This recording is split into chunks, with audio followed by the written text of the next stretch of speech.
গ্রাম অঞ্চলে এখনও অনেকেই টুথপেস্টের পরিবর্তে কালো দাঁতের মাজন ব্যবহার করে থাকেন। ছোটবেলায় এই মাজন দিয়ে অনেক দাঁত মেজেছি। যদিও নিয়মিত টুথপেস্ট দিয়ে দাঁত মাজা হয় এখন, তবে মাঝে মাঝে আমি নিজেও এই কালো মাজন ব্যবহার করে থাকি। বাজার থেকে কেনা মাজনের মোড়কে যদিও নিমের মাজন লেখা থাকে, আসলে এতে নিমের ছিটে ফোঁটা ব্যবহার করে বলে মনে হয় না। তাই দাঁতের জন্য উপকারী কিছু প্রাকৃতিক উপাদান মিশিয়ে একটা মাজন তৈরি করে নিচ্ছি। 8-10টা লবঙ্গ ও গোলমরিচ একটু গরম করে গুঁড়ো করে নিচ্ছি প্রথমে।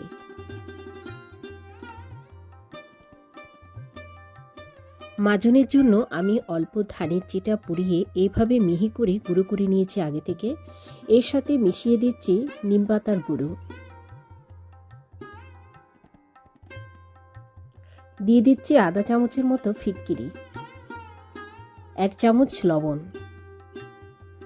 সামান্য খাওয়ার সোডা ও আগে থেকে গুঁড়ো করে রাখা লবঙ্গ এবং গোলমরিচের গুঁড়োগুলো দিয়ে দিচ্ছি।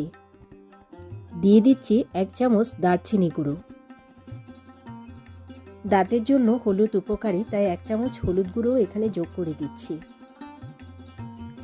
এইবার সবগুলো উপকরণ ভালো মতো মিশিয়ে নিলে প্রস্তুত নিমের কালো দাঁতের মাজন।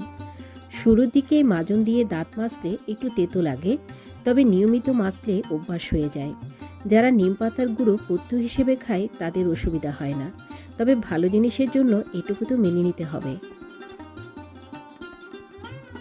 আমি একসাথে বেশি করে বানিয়ে ফেলি যাতে অনেকদিন ব্যবহার করা যায়। এই হাতে বানানো মাজন ব্যবহার করে অনেক উপকৃত হয়েছি। বিশেষ করে দাঁতে পোকা ধরা, মাড়ি থেকে রক্ত পড়া, মাড়ি ফুলে যাওয়া, এসব থেকে অনেকটা ভালো থাকা যায়।